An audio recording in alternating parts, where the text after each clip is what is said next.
ప్రస్తుతం తెలంగాణలో సీఎం రేవంత్ రెడ్డి పరిపాలన నీకు ఎట్లా అనిపిస్తుంది? మంచిగా ఉంది. బస్సులు కానీ ఉచిత బస్సు ఇస్తుంది కదా, ఉచిత బస్సు వల్ల ఉపయోగం ఉందంటారా లేదంటారా? ఉపయోగం ఉంది లేదు. ఎందుకు ఉంది ఎందుకు లేదు? ఎందుకు ఉంది అంటే మాసంటోళ్ళకి ఉంది, ఆ, జాబుల వాళ్ళకి మాస్ లేదు. మంటోళ్ళకి లేదు. జాబుల వాళ్ళకి లేదు. ఎందుకంటే వాళ్ళు జాబు చేస్తున్నారు. ఈ ఉచిత బస్సు వాళ్ళకు సీట్లు లేవు. అది లేకుండా మన ఆధార్ కార్డు తోటి రేషన్ కార్డు తోటి టికెట్లు ఇస్తే బాగుంటుంది.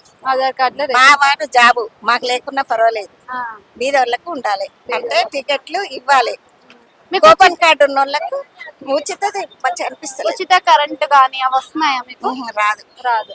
రైతు రుణమాఫీ ఏమైనా జరిగిందా మీకు? నాకు రైతులం కాము, రైతులం కాదు. అవన్నీ బాగానే ఉన్నాయమ్మా. ఈ ఉచిత ఇచ్చి గవర్నమెంట్ లాస్ అవుతుంది కదా. ఓకే, హైడ్రా అని చెప్పి ఇల్లు కూల్ చేస్తున్నారు కదా మన హైదరాబాద్ లో, మరి అది కూల్ చేయడం అనేది కరెక్ట్ అంటారా రాంగ్ అంటారా? కరెక్ట్. కరెక్టే. ఎందుకు కరెక్ట్ అనిపిస్తుంది మీకు అది? ఎందుకంటే వాళ్ళకు కూడా కష్టమైతే కదా నీళ్ళు వస్తాయి. అవును. ఓకే, అంటే కేసీఆర్ బెస్టా రేవంత్ రెడ్డి బెస్ట్ అంటే ఒక మాటలో ఏం చెప్తారు? ఎట్లా చెప్పమంటారు? బెస్ట్ రేవంత్ అనేది రెడ్డి బెస్ట్. 10 ఏళ్ల పరిపాలన చూసింటారు. రేవంత్ రెడ్డి బెస్ట్.